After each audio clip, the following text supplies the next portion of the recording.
3 പ്രധാനപ്പെട്ട ഘടകങ്ങൾ. അതിനകത്ത് ഏറെക്കുറെ ചെറിയ വ്യത്യാസങ്ങൾ കാണും. ഏറ്റവും പ്രധാനം ഭരണവിരുദ്ധ വികാരം തന്നെയാണ്.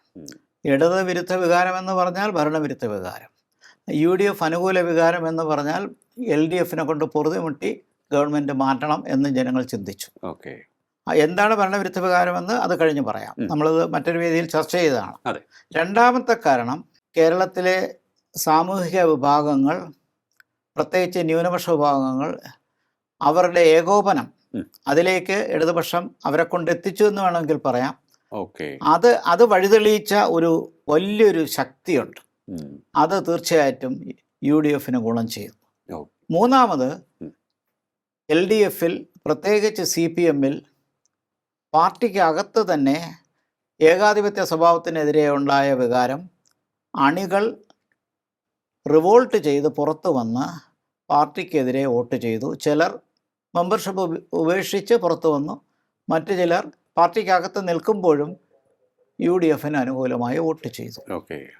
ഇത് സാധാരണ ഉണ്ടാകുന്നില്ല. ഈ 3 കാരണങ്ങളാണ്. അതിലേറ്റവും പ്രധാനപ്പെട്ടത് ഭരണവിരുദ്ധ വികാരം.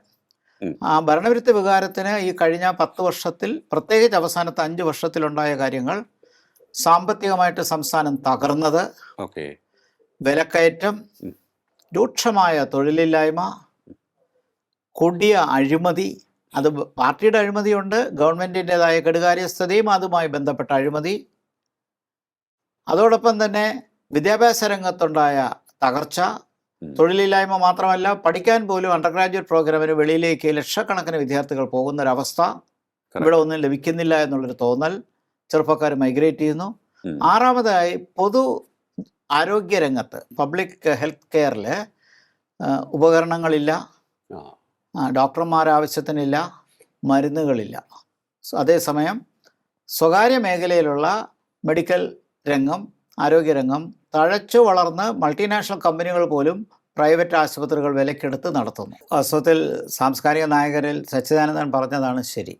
അന്ന് അദ്ദേഹത്തിനെതിരെ സൈബർ ആക്രമണം വന്നെങ്കിലും അദ്ദേഹം അതൊരു സൂചനയായിട്ട് നൽകി, ഇത്തവണ തോൽക്കുന്നതാണ് നല്ലത്. അപ്പോൾ അത്രത്തോളം കുഴപ്പങ്ങൾ ഈ ഗവൺമെൻറ്റിനുണ്ടെന്ന് ആത്മാർത്ഥമായിട്ട് പറയാൻ ഒരു സാംസ്കാരിക നായകനെങ്കിലും മുന്നോട്ട് വന്നു. പല ബുദ്ധിജീവികളും ഉണ്ടാതിരുന്നു. അപ്പോൾ ഇത് എങ്ങനെ തിരുത്തൽ ശക്തിയായി CPM മാറുമെന്നുള്ളത് ഒരു വെല്ലുവിളിയാണ്. കാരണം ഒട്ടേറെ ജീർണത പാർട്ടിക്കകത്തുണ്ടായി. അതിന് ഒരു കാരണം പാർട്ടിക്കകത്തുള്ള ഏകാധിപത്യമാണ്. മറ്റൊരു കാരണം, ആഗോളീകരണ പശ്ചാത്തലത്തിൽ ഒരു ആദർശം എന്നുള്ള നിലയിൽ കമ്മ്യൂണിസം മുന്നോട്ട് കൊണ്ടുപോകാൻ പറ്റാത്തൊരവസ്ഥയെത്തി. ഇടതുപക്ഷം എന്നുള്ള ചിന്താഗതി എങ്ങോട്ട് പോകും? ചൂണ്ടിക്കാണിക്കാൻ ഒരു മാതൃകാ രാജ്യമില്ല. അതോടൊപ്പം തന്നെ നിയോ ലിബറൽ ആശയങ്ങൾ കൂടുതൽ വന്ന്, വ്യവസായ ചിന്തകൾ വന്നു, അങ്ങനെ ബിസിനസ് ചിന്തകൾ വന്നു, ഒരു വലിയ പരിധിവരെ സ്വകാര്യ നിക്ഷേപത്തെ അംഗീകരിക്കേണ്ടി വന്നു. അപ്പോൾ സോഷ്യലിസ്റ്റ് ആശയങ്ങളൊക്കെ കാലഹരണപ്പെട്ടു പോയി, അല്ലെങ്കിൽ കടുത്ത കമ്മ്യൂണിസ്റ്റ് ആശയങ്ങൾ കാലഹരണപ്പെട്ടു പോയി. പഴയതുപോലെ ചൈന പോലും ഇത്രയും മാറി, സോവിയറ്റ് യൂണിയൻ ഇന്നില്ല. അപ്പം അങ്ങനെ നോക്കുമ്പോൾ എങ്ങനെ നിയോ ലിബറലിസത്തിൽ പ്രവർത്തിക്കാം? കുറച്ചൊക്കെ പ്രവർത്തിക്കാൻ ശ്രമിച്ചു. ആ പ്രവർത്തനത്തിൻ്റെ ഭാഗമായിട്ട് കൂടുതൽ അഴിമതിയിലേക്കും അതുവഴി ക്രോണി ക്യാപിറ്റലിസം, ചങ്ങാത്ത മുതലാളിത്തത്തിലേക്കും ചെന്നെത്തിയതാണ് ഇതിലുണ്ടായ ഒരു മൂല്യച്യുതി. അപ്പോൾ അത് പാർട്ടിക്ക് കാര്യമായിട്ട് പ്രശ്നമുണ്ടാക്കി. ഇതോടൊപ്പം തന്നെ പാർട്ടിക്കകത്ത് ഉൾപാർട്ടി ജനാധിപത്യം നഷ്ടപ്പെട്ടു. വാസ്തവത്തിൽ VS അച്യുതാനന്ദൻ ഉണ്ടായിരുന്ന സമയത്ത് 2 ഗ്രൂപ്പുകൾ ശക്തമായിട്ടുണ്ടായിരുന്നെങ്കിലും അത് വെറും വ്യക്തി അധിഷ്ഠിതമായിരുന്നില്ല, ആശയപരമായ സംഘടനകളുണ്ടായിരുന്നു. പക്ഷേ VS അച്യുതാനന്ദൻ്റെ കാലം കഴിഞ്ഞപ്പോൾ എല്ലാം ഒരു പാർട്ടി ഒരു നേതാവിൻ്റെ കീഴിൽ വന്നു, സംഘടനയും ഗവൺമെൻറ് ഒരു നേതാവിൻ്റെ കീഴിൽ വന്നു.